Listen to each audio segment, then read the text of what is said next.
Liam Payne. On October 16, 2024, 31-year-old Liam Payne checked into the Casa Sur Palermo Hotel in Buenos Aires, Argentina. The former One Direction member had been in Argentina attending a concert by his former bandmate Niall Horan. That afternoon, hotel staff became increasingly concerned about Payne's behavior in his third-floor room. Around 5 p.m., the hotel manager placed an urgent call to emergency services. In the recorded 911 call, the manager frantically reported that a guest was overwhelmed by drugs and alcohol and was destroying the room. The manager specifically expressed fear because the room had a balcony. Just minutes after that call, at approximately 5:07 p.m., a loud crash was heard in the hotel's interior courtyard.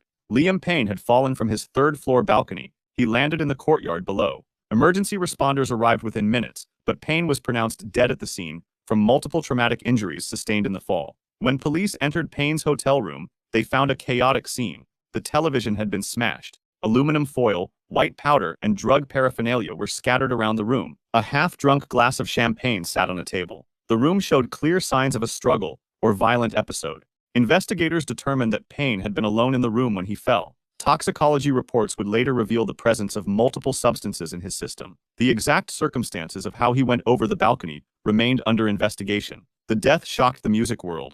One Direction had been one of the biggest pop groups of the 2010s, and Payne had millions of fans worldwide. Payne's former bandmates issued statements expressing their devastation. The hotel balcony fall became one of the most discussed celebrity deaths in recent years, raising questions about hotel safety protocols and the dangers faced by celebrities struggling with substance abuse. Michael Jackson. On June 25, 2009, 50-year-old Michael Jackson was at his rented mansion in Los Angeles, preparing for his This Is It comeback concert tour. Jackson had been struggling with insomnia for years and had employed a personal physician, Dr. Conrad Murray, to help him sleep. Around 12 p.m., Jackson was in his bedroom, receiving his daily treatment. Murray was administering propofol, a powerful anesthetic used in surgical procedures, through an intravenous drip. Jackson called it his milk because of its milky white appearance. This wasn't a sleeping pill. Propofol is what anesthesiologists use to render patients unconscious for surgery. Murray had been giving Jackson nightly propofol infusions for weeks so he could sleep. That day, after administering the propofol and other sedatives,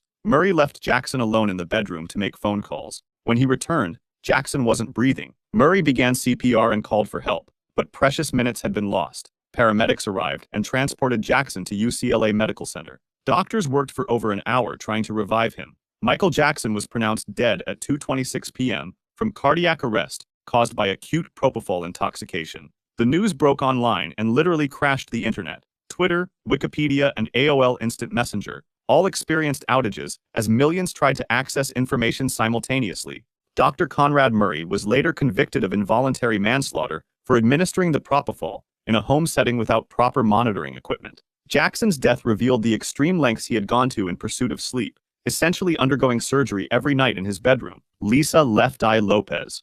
On April 25, 2002, 30-year-old Lisa Lopez was driving a Mitsubishi Montero SUV on a highway in La Ceiba, Honduras. Lopez, known as Left Eye from the Grammy-winning group TLC, was in Honduras working on a spiritual documentary and recording music. She had brought cameras to document her journey of self-discovery and healing. Several passengers were in the vehicle with her, and a camera was rolling from the passenger seat, capturing their road trip. As Lopez drove along the highway, another vehicle appeared ahead in her lane. Lopez swerved to avoid a collision. The sudden maneuver caused her SUV to lose control. The Montero rolled multiple times across the roadway. The camera continued recording as the vehicle tumbled, capturing chaotic images of the interior spinning before the screen went black. Lisa Lopez died instantly from severe neck and head injuries sustained in the crash. Her passengers survived with various injuries. When the footage was recovered, it showed Lopez at the wheel just seconds before the fatal crash. The existence of video documentation of her final moments made the tragedy particularly haunting. But there was another layer to the story. Weeks before her own death, Lopez had been a passenger in a van that struck and killed a 10-year-old boy in Honduras. She had been deeply affected by the accident, paying for the boy's funeral and speaking to his family. In conversations recorded before her death, Lopez had expressed a belief that a spirit or curse was following her. She felt the boy's death was a warning or sign. Then, on a highway just weeks later, she died in a vehicle accident herself. TLC had been working on a comeback, and Lopez's death meant the group could never fully reunite. Her surviving bandmates were devastated. The crash footage has never been publicly released out of respect for her family, but its existence has fueled ongoing fascination with her final days in Honduras. Aaliyah. On August 25, 2001, 22-year-old Aaliyah finished filming a music video in the Bahamas. The R&B star and actress had spent several days shooting the video for her single Rock the Boat on the island of Abaco. The shoot had wrapped, and her team was preparing to return to Florida. A small twin-engine Cessna 402B had been chartered to fly Aaliyah and her crew back to the United States. However, the team had accumulated significant equipment and luggage during the video shoot.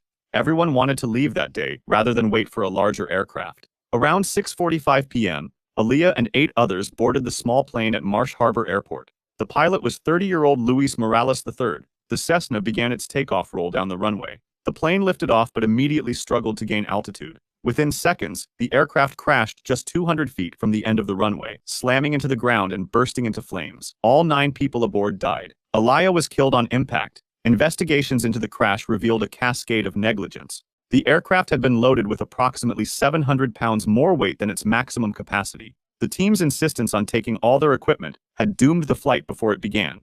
Additionally, toxicology tests showed the pilot had cocaine and alcohol in his system at the time of the crash. Records revealed that Luis Morales was not properly certified to fly the Cessna 402B. He had lied about his qualifications. The plane itself had questionable maintenance records. Every factor that could go wrong had gone wrong. Aaliyah's death at 22 robbed the music world of one of its brightest rising stars. She had just completed filming the Matrix sequels and was at the peak of her career. Had anyone insisted on waiting for proper equipment, a certified pilot, or a larger aircraft, Aaliyah would have lived. Instead, impatience and negligence killed everyone aboard. Randy Rhoads. On March 19, 1982, 25-year-old Randy Rhoads was on tour with Ozzy Osbourne, traveling through Florida on the band's tour bus. Rhoads was one of rock's most talented young guitarists, having revitalized Osbourne's solo career with his virtuoso playing. The tour bus stopped overnight at a property in Leesburg, Florida, owned by the bus driver's family. That morning, the bus driver, Andrew Aycock, decided to take a small Beechcraft Bonanza airplane that was parked on the property for joyrides. Aycock had a pilot's license, though it had expired. He had also been using cocaine. Around 8 a.m., Aycock began taking crew members up for short flights. Randy Rhoads, despite a fear of flying, agreed to go up in the plane. The band's tour manager also boarded for the flight. Ozzy Osbourne was asleep on the tour bus below. As Aycock flew the small plane, he decided to play a dangerous prank. He would buzz the tour bus to wake up Osbourne and the sleeping band members. Aycock made a low pass over the bus. Then he circled and came back for another pass, flying even lower. On the second or third pass, Aycock misjudged his altitude. The plane's left wing clipped the tour bus. The impact sent the aircraft into an uncontrolled spin. The Beechcraft cartwheeled through the air and crashed directly into a nearby mansion, exploding on impact. All 3 people aboard died instantly in the fireball. On the tour bus, Osbourne woke to the sound and impact of the wing striking the vehicle. He initially thought the bus had crashed. When he got outside, he saw the burning mansion and wreckage. Someone told him Randy was on the plane. Osbourne had lost his best friend and musical collaborator in a pointless prank. The tour was immediately canceled. Rhoads was buried in California, and the rock world mourned a generational talent cut down at 25 by someone else's reckless stupidity. Sophie. On January 30, 2021, it was just a normal day for 34-year-old Sophie in her third-floor apartment in Athens, Greece. The Scottish musician and producer had become one of the most influential figures in experimental pop music, pioneering the hyperpop genre and producing for artists like Madonna and Charli XCX. Around 4 a.m., Sophie climbed to the roof of her apartment building. She had brought a camera, intending to photograph the full moon that hung bright over Athens. The moon was particularly luminous that night, and Sophie wanted to capture its beauty. As she moved around the rooftop trying to get the perfect angle for her photograph, Sophie slipped. She fell from the roof, dropping 3 stories to the ground below. Emergency services were called, and she was rushed to a hospital. Doctors worked to treat her injuries, but Sophie died from the trauma of the fall. News of her death spread quickly through the music community. There had been no drugs, no car crash, no violence. Sophie had simply been trying to photograph something beautiful and lost her footing in the dark. Sophie had been intensely private, and details of her personal life were scarce. Her death at 34 seemed impossibly young. Tributes poured in from across the music industry. Artists who had worked with her described her genius and kindness. The hyperpop movement she had helped create continued to grow, but without its pioneering architect. Sophie's death highlighted the fragility of life and how quickly everything can end, even for someone reaching for beauty rather than engaging in risky behavior. Ritchie Valens. On February 3, 1959, 17-year-old Ritchie Valens was on tour as part of the Winter Dance Party, traveling through the frozen Midwest. Valens had been famous for less than 8 months, but his songs La Bamba and Donna had already made him a star. The tour had been grueling. with long drives on freezing buses through Iowa in the middle of winter. After a show at the Surf Ballroom in Clear Lake, Iowa, headliner Buddy Holly decided to charter a small plane to the next tour stop to avoid another miserable bus ride. Holly booked seats for himself and his band members, but Valens desperately wanted a seat on that plane. He approached guitarist Tommy Allsup, who had one of the seats, and begged him for it.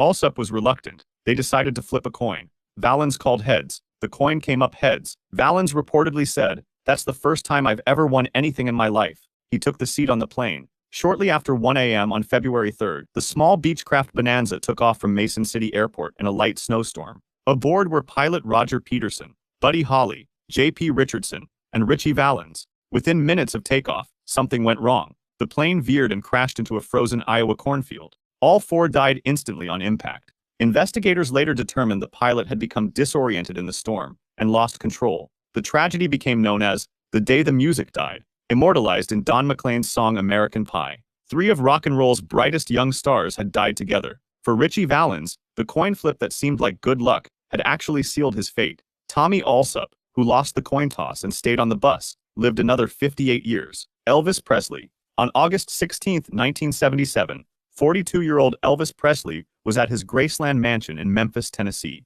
The king of rock and roll had been struggling with health problems and prescription drug addiction for years. His weight had ballooned, and he could barely perform. That afternoon, Elvis went into his bathroom. Hours later, around 2:30 p.m., his girlfriend Ginger Alden found him unresponsive on the bathroom floor, face down on the carpet. She called for help immediately. Elvis's road manager and others rushed in and attempted to revive him. An ambulance transported Elvis to Baptist Memorial Hospital, but he was pronounced dead at 3:30 p.m. The initial announcement stated he had died of a heart attack. What emerged later was far more complex and undignified.